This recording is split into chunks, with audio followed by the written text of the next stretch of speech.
जय श्री हरि। जय बृहस्पति देव। नमस्कार दोस्तों, आपका स्वागत है हमारे चैनल पर।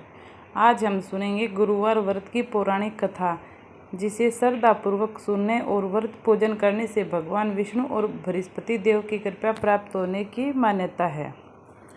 मान्यता है कि गुरुवार का दिन भगवान विष्णु और देवगुरु बृहस्पति को समर्पित होता है।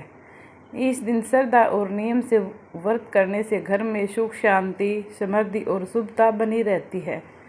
तो आइए सबसे पहले भगवान विष्णु और बृहस्पति देव का स्मरण करते हुए कथा का शुभारंभ करते हैं। ओम नमो भगवते वासुदेवाय। ओम ह्रीं बृहस्पतये नमः। गुरुवार के दिन प्रातःकाल स्नान करके स्वच्छ पीले या साफ वस्त्र धारण करें। पूजा के स्थान पर भगवान विष्णु या बृहस्पति देव की तस्वीर स्थापित करें। पूजा में पीले फूल, हल्दी, चने की दाल, गुड़ और केले जैसी पीली वस्तुओं का उपयोग श्रद्धानुसार किया जा सकता है। दीपक जलाकर भगवान विष्णु का ध्यान करें और मन में अपनी श्रद्धा एवं संकल्प रखें।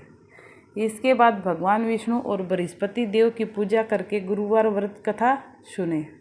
अब आइए सुनते हैं गुरुवार व्रत की कथा। बहुत समय पहले की बात है। एक नगर में एक राजा रहता था। वह बहुत दयालु, न्यायप्रिय और प्रजा का हित चाहने वाला था। उसके राज्य में सभी लोग सुखी थे। राजा भगवान विष्णु का भक्त था और प्रत्येक गुरुवार को श्रद्धापूर्वक पूजा करता था। राजा की पत्नी भी धार्मिक थी, लेकिन उसे गुरुवार के व्रत और पूजा के नियमों की पूरी जानकारी नहीं थी। एक दिन देवगुरु बृहस्पति ने राजा की परीक्षा लेने का विचार किया। बृहस्पति देव साधु का रूप धारण करके राजा के दरबार में पहुँचे।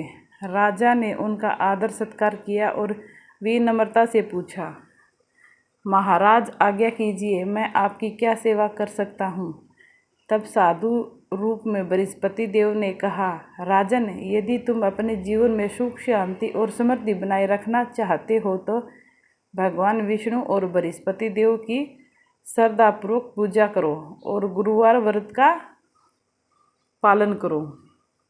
राजा ने उनकी बात को श्रद्धा से स्वीकार किया, लेकिन राजा की पत्नी ने इस व्रत को कठिन समझकर कुछ समय बाद नियमों की उपेक्षा करनी शुरू कर दी।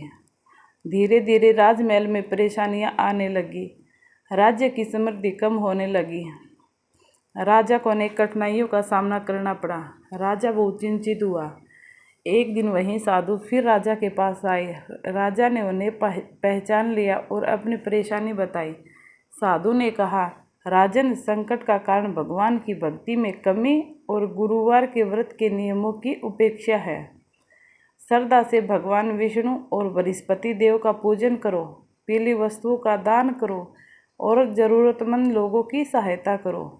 राजा ने साधु की बात मानकर गुरुवार का व्रत करना शुरू कर दिया। उसने प्रत्येक गुरुवार को भगवान विष्णु की पूजा की, कथा सुनी और अपनी सामर्थ्य के अनुसार दान किया। राजा की पत्नी ने भी श्रद्धापूर्वक पूजा करना आरंभ कर दिया। कुछ समय बाद उनके जीवन में सकारात्मक परिवर्तन आने लगे। राज्य में फिर से सुख, शांति लौट आई। प्रजा प्रसन्न रहने लगी और राज परिवार की परेशानियां धीरे धीरे दूर होने लगी। तब राजा समझ गया कि सच्ची श्रद्धा, सेवा और अच्छे कर्मों का जीवन में बहुत महत्व है। राजा ने जीवन भर भगवान विष्णु और बृहस्पति देव की भक्ति करने का संकल्प लिया। कहा जाता है कि जो व्यक्ति श्रद्धा और विश्वास के साथ गुरुवार का व्रत करता है, भगवान विष्णु और बृहस्पति देव उसकी मनोकामना पूर्ण करने की कृपा करते हैं। इसलिए गुरुवार के दिन अहंकार और दिखावे से दूर रहकर भगवान का स्मरण करना चाहिए तथा अपनी सामर्थ्य के अनुसार जरूरतमंद लोगों की सहायता करनी चाहिए। हे भगवान विष्णु, हे देवगुरु बृहस्पति देव, हम सभी पर अपनी कृपा बनाए रखें। हमारे घर परिवार में सुख, शांति और सद्भाव बनाए रखें। सभी के जीवन में शुभता आए और सभी को सद्बुद्धि प्रदान हो। ओम नमो भगवते वासुदेवाय। ओम ह्रीं बृहस्पतये नमः। बोलिए भगवान विष्णु की जय, बृहस्पति देव महाराज की जय। अगर आपको यह गुरुवार व्रत कथा पसंद आई हो तो वीडियो को लाइक करें, अपने परिवार और मित्रों के साथ शेयर करें और ऐसे ही धार्मिक एवं पौराणिक वीडियो देखने के लिए चैनल को सब्सक्राइब जरूर करें। जय श्री हरि, जय बृहस्पति देव।